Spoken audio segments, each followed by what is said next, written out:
Et on reste au contact de ce monde immobilier. On va peut-être être un petit peu plus pratico-pratique. Quoi ? Ça veut dire quoi ? Terre à terre. Bonjour. Bonjour, merci beaucoup de nous avoir rejoints. Vous êtes le fondateur de Cinéval. Et on va parler d'un petit détail qui a son importance et qui concerne et les propriétaires et les acheteurs et éventuellement les locataires d'ici peu. Ce sont tout ce qui touche au diagnostic. Déjà, est-ce qu'on peut commencer par un petit état des lieux de ce qui se fait pour les acheteurs et les vendeurs déjà ? Aujourd'hui, c'est un passage obligé. On a le gros... c'est ça. Le gros... Vous avez un énorme pavé Voilà.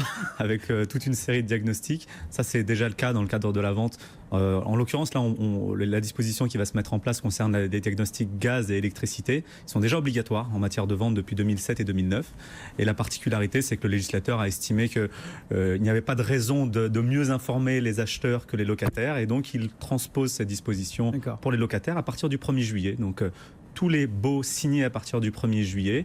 Alors dans un premier temps, ça va se faire en 2 temps. À partir du 1er juillet, c'est pour les logements dont les immeubles ont été construits avant le 1er janvier 1975.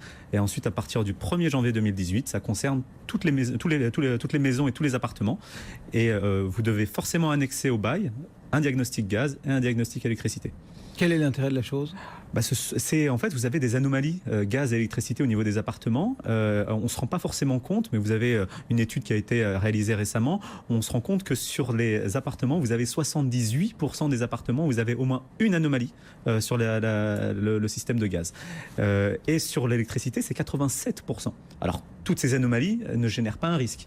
Mais on estime que pour les appartements construits avant 90, on a 3 à 4% de danger imminent.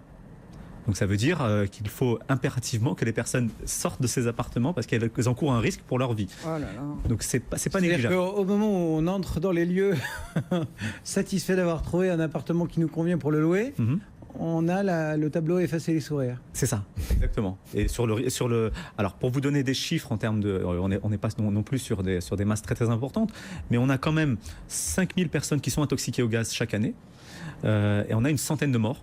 Donc c'est pas négligeable. Et sur la partie électricité, vous avez 3000 personnes qui sont électrisées chaque année et une soixantaine de personnes qui décèdent.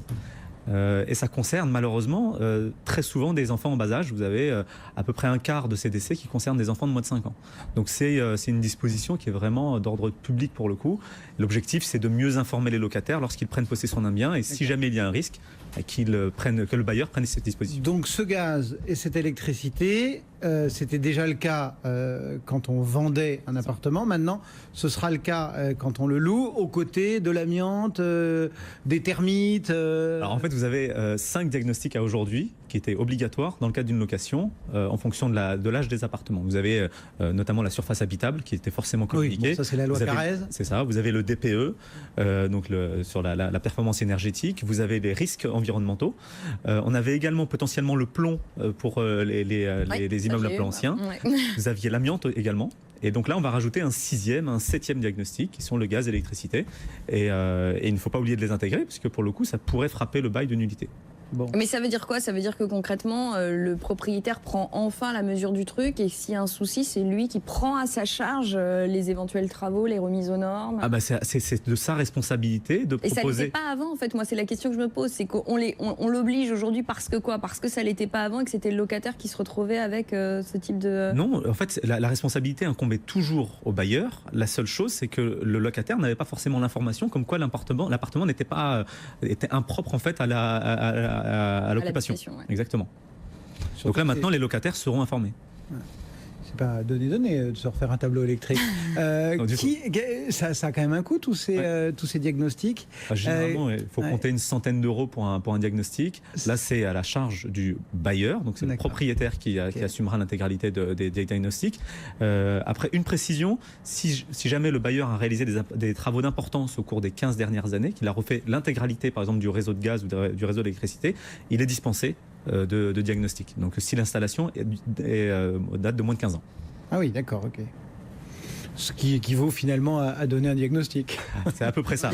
Parce que la oui, durée de validité Bon. d'un diagnostic, elle est de 6 ans en fait sur la partie location. On a rappelé que pour les propriétaires, pour les locataires, pour les acheteurs, pour les vendeurs, il y avait toute une gamme de diagnostics qui avait commencé avec les termites, etc., avec le plomb, qui s'était après étoffé avec la performance énergétique. On est aussi dans un monde de plus en plus connecté, de plus en plus numérique. Et c'est vrai que c'est un peu désolant de rentrer dans un appartement qu'on a choisi. Pareil, on est content, on a le bon gaz, le bon électricité. Et puis on s'aperçoit qu'on n'a pas de fibre ou qu'on n'a pas d'ADSL ou qu'il n'y a pas de 3G, pas de 4G. Enfin bref, qu'on est dans un désert numérique. La 3G, c'est mort quand même. On en parle de plus en plus de ce diagnostic de performance numérique. C'est quelque chose qui monte.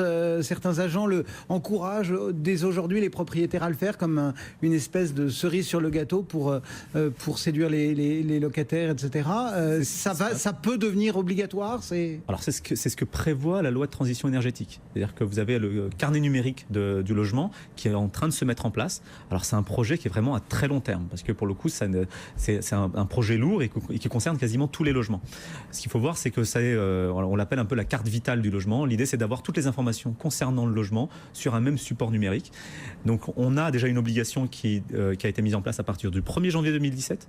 Tous les projets immobiliers, donc tous les permis de construire déposés après le 1er janvier 2017 devront proposer ce carnet numérique pour chacun des logements. Et ensuite, alors pour les logements qui en place, on a une expérimentation qui est en cours avec différents prestataires. Et l'objectif, c'est de le rendre obligatoire à partir de 2025. Donc on a encore 8 ans avant de voir apparaître ce dispositif.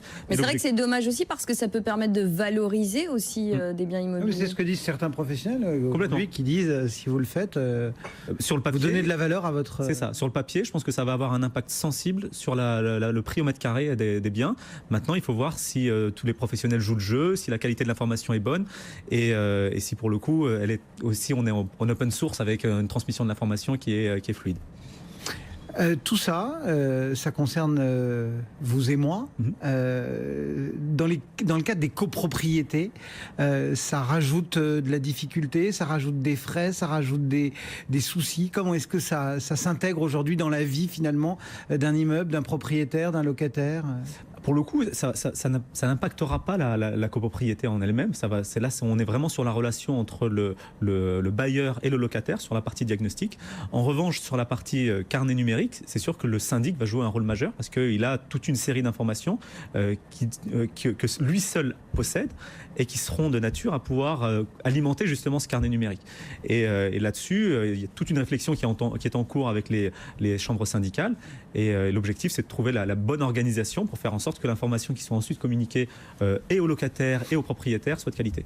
Si le syndic s'en charge, Si le syndic s'en charge. Ça va faire encore des frais, ça va encore rendre un peu plus compliqué les relations entre copropriétaires, syndic, conseil syndical. Alors maintenant, en fait, on a un contrat type pour les syndics qui est un contrat tout sauf, qui a été défini par la loi. Donc normalement, les prestations qu'il peut facturer sont prévues limitativement. Alors de là à ce que les... Aujourd'hui, on a encore vu, il y a peu de temps, certaines associations pointer du doigt les syndics en disant c'est pas respecté. C'est sûr, mais elles pointaient du doigt les grands groupes. En l'occurrence, c'était une étude de Que Choisir et de l'ARC qui pointait les pratiques des grands groupes. Et c'est vrai qu'il y a encore des abus sur certains points. Mais la pratique et les indépendants qui représentent la très grande majorité des intervenants, eux ont plutôt une pratique qui est plutôt vertueuse. Mais c'est pas dit. Peut-être qu'il y aura une négociation entre les professionnels et les pouvoirs publics sur l'intégration de cette prestation en prestation annexe. On verra. De toute façon, c'est encore long shot. On a encore jusqu'en 2025 pour le mettre en place. Aujourd'hui, justement, le monde de la copropriété, puisqu'on l'aborde, ça fonctionne de mieux en mieux, où il y a des difficultés, des points d'achoppement que vous pensez devoir remettre en avant ? Si, ça s'améliore fortement. Maintenant, il y a un gros travail de maîtrise des charges, qui est le sujet, puisqu'on est encore dans un contexte de crise économique qui fait que les propriétaires sont très vigilants quant au montant des charges.